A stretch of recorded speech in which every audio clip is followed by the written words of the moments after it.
You can base your thinking on reason and understanding,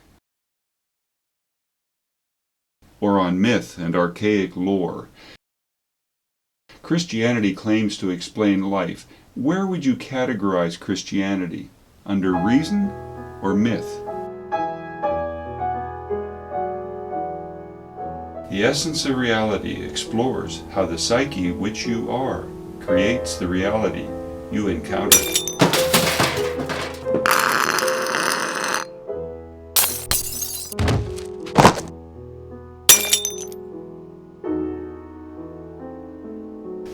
Salutations, you found the essence of reality. We explore consciousness here, the nature of your own existence, how reality actually works. Common paradigms like religion and science simply don't describe experienced reality. Worse yet, if you believe in them, they actually hide life's real flow. You create your life's experiences. No God does, no external power source does. You do. If you want to see how that works, stay tuned with an open mind and come back later. We sure have a lot to cover. This issue, 4th of 6 in a sub-series, looks at Christianity with a focus on what's wrong with it. Old stories and the myth that grew out of them comprise a major portion of our common cultural heritage and actually your understanding of life. Our modern world seems to have outgrown old ways, horse and camel transportation, creation myths of great spirits, agricultural-based economies, stone knap tools, even bronze work, that sort of thing. But many notions put in place ages ago persist to this day. It seems like we can outgrow activities and means of doing them used long ago, but we can't seem to shake old ideas. Some of the most modern developments, tools for data storage, means of communication, electronic facilitation devices, are used to pass around ideas that are themselves amazingly primitive. Indeed, the most insidious myth and most damaging is that which is wrapped in modern guise and passed along via modern media. Christianity is no more valid in any of its orthodox claims than it was when it grew out of exaggerated stories about Jesus 2 millennia ago. But 1st and 2nd century superstition takes on a new conviction when filmed in grand cinema with spectacular special effects. Old fantasies seem much more valid when pandered by cable station hucksters from huge crystal cathedrals. Tom Nair here, exploring consciousness. Insights here add to my website, my books, and hundreds of talks I've given to open-minded groups. From a mystic experience years ago through my long inner journey, I've come to see the oneness of things. You're connected to life events and relationships, not separate and apart as science and religion imply. Aware of that connection, you can improve real life in all ways by finding and changing inner roots to outer problems. I call this clear awareness, bypassing beliefs to clearly see how life works. No set of beliefs could be more important to shed than Christian fantasy, sheer myth presented as fact. But many long-standing traditions inhibit you in such a quest. To find the roots to any ancient myth, it would be necessary to delve back in time well before written communication. In the earliest of cuneiform writings, dating to the Sumerian culture of Lower Mesopotamia, along about 2100 BC, a heroic character, Gilgamesh, was depicted in stories and poems. But the stories themselves certainly predate that writing considerably. By 1800 BC, 300 years later, these poems had coalesced into a narrative as they appear in Babylonian tablets, Babylon being a later culture centered to the northwest in the Tigris-Euphrates region. Passed along for additional centuries, they appear yet again in tablets left by the Akkadian people, a subsequent Mesopotamian culture around 1200 BC. Gilgamesh is pictured as 2/3 God and 1/3 human. A fraction it's a bit difficult to imagine based on the common scheme of things. 2 parents, 4 grandparents. Well, that's myth for you. Doesn't need to make sense.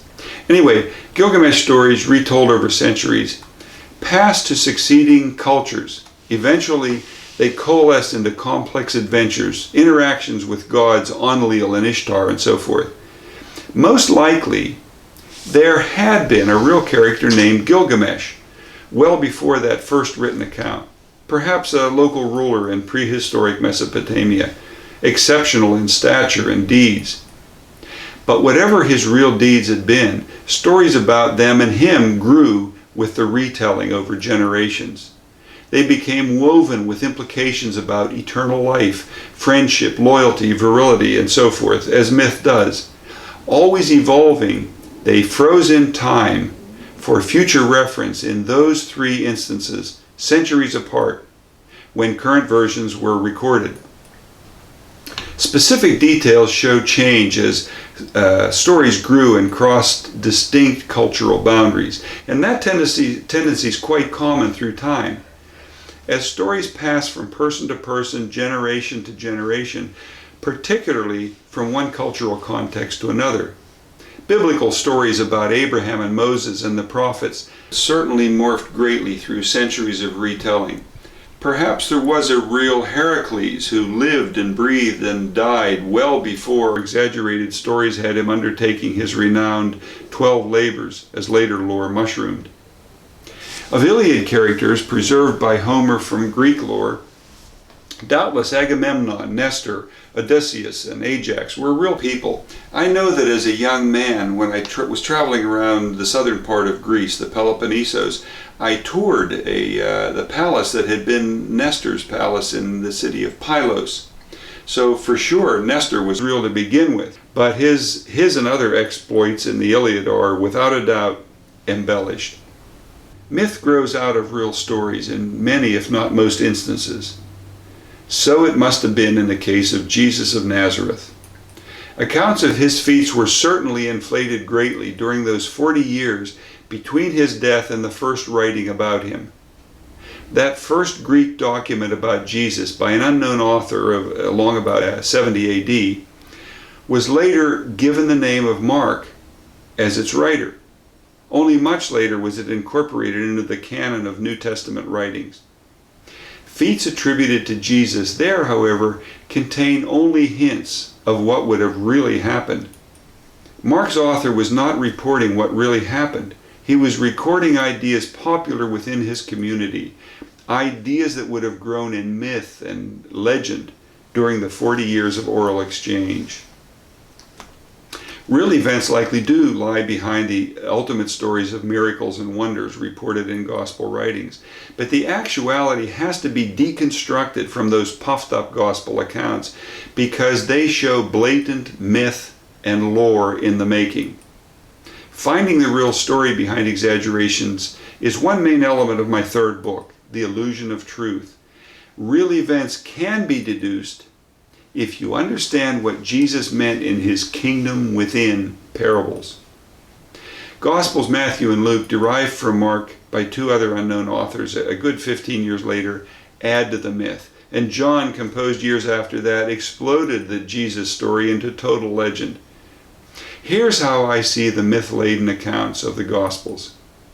Things Jesus supposedly did, retold many times over generations until and even after Mark was composed, gained element after element of exaggeration. Mark, for example, was unfamiliar with the virgin birth, the resurrection after death, walking on water, miraculous healings, trees withering spontaneously. These impossibilities appear only in Gospels written later. All obviously a crude myth. They exaggerate and invent things Jesus did. However, what Jesus said was rather well preserved. The parables reported in the synoptic Gospels, Matthew, Mark, and Luke, plus the surviving document accumulating his sayings, the Gospel of Thomas, all these record Jesus' words rather accurately. But why would Jesus' words be preserved while his deeds exaggerated? Simple. Stories repeated by word of mouth change over time. Chinese whispers, or telephone, is a parlor game that demonstrates how stories undergo change during retelling. But a good joke often carries on with very little change over years through many retellings. Jokes have a funny twist that require proper setup. So the joke has to be told accurately to remain funny. Jesus' accounts of his kingdom within, his illustrations of life's interactive oneness, were much like the joke format. They always had a twist at the end, something unexpected by the listener who was used to common thinking. So they carried on through the 40 years of oral passage relatively intact, while deeds accrued otherworldly legend quality. The great difficulty with Christianity is this. In our age, people interpret accounts quite literally. Newscasts, science, ethical codes, legal requirements, cultural value on truth-telling. All of these emphasize objective, reliable meaning to statements and trust in sources of info. So when people learn growing up that the Bible is inerrant, they take the gospel accounts about Jesus as, well, gospel truth, valid and accurate accounts. But they aren't. They are mythologized stories created by early writers meant to convince others of a puffed up story. Followers of Jesus didn't grasp his inner kingdom metaphor, nor did superstitious folk across centuries who heard stories, embellished them, and passed them on. And that distortion of reality became ever more petrified, literally, as it grew into a religion. Christianity has no substance. It consists of myth and lore about Jesus, ignoring his parables and their insights. You create the life you experience. Jesus got that. But his peers and generations to follow didn't. More to look at here.